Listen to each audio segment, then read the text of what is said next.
Hi everybody, we're the guys from Penguin United, and this is part 2 of our video demonstration on the eagle-eye converter. In part 1, we talked about how to set up your eagle-eye converter with the enclosed program. And in part 2, we're going to demonstrate how this device works in a real-life gaming environment. Okay. First, here is a demo of the eagle-eye converter.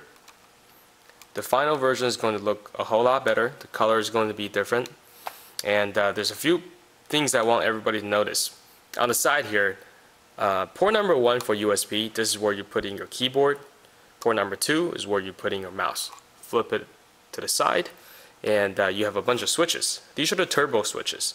In the final version, we will clearly label which buttons each of the switches are for. So when you flip it on, then that button becomes a turbo button.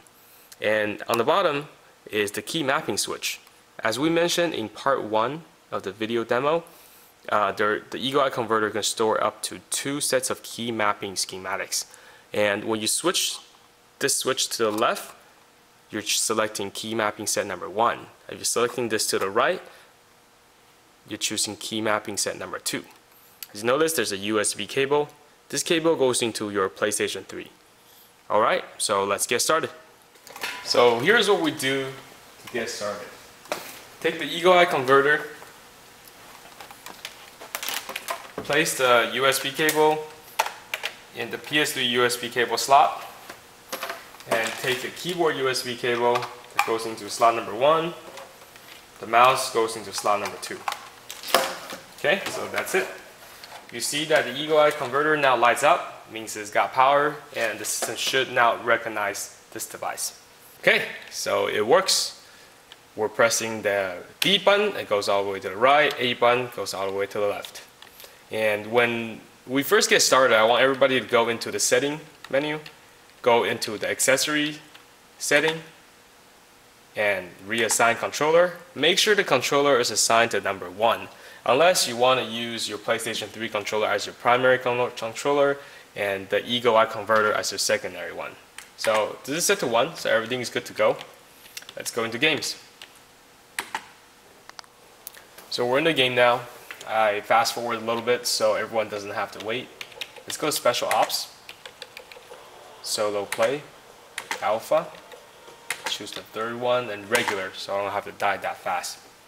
Okay, while we're waiting, there's something I'd like to mention. The eagle-eye converter has a higher sensitivity requirement than your standard PlayStation 3 controller. So the first time you go into a game, you want to go into the Game System menu, go into Option, and adjust the sensitivity setting to a little bit higher than usual. And we'll show you how that's done a little bit later. Okay, so we're in the game now. Going to the options, sensitivity. Instead of choosing low, medium, or high, go into custom, go to about 6. A little bit higher than what we typically would choose. Okay, so we're ready to go. So I'm going to start with a few basic settings, basic moves. Strafing left and right, moving forward, moving diagonally by pressing the left and forward button, strafing. Okay, so focus, zoom in, reload, grenade, second grenade. Okay, I want everybody to notice how well the mouse moves. It's very sensitive. There's no jagged edges. Okay, you can easily make a 360 turn. And finally, the melee button is the middle mouse button.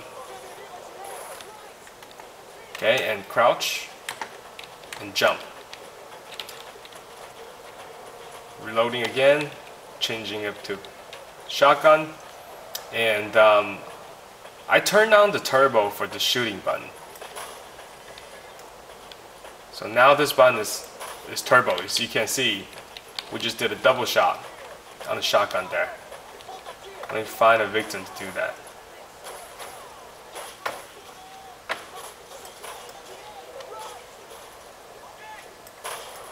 There you go. Very nice.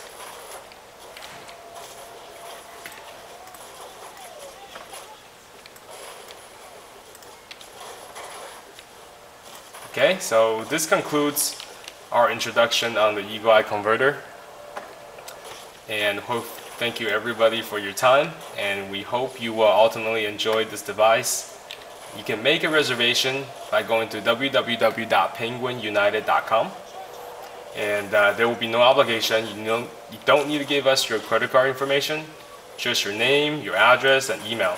So when this device does become available around end of July in 2010, we'll send you a notice, and you can decide if you want to purchase one at that time. Alright, thank you everybody, and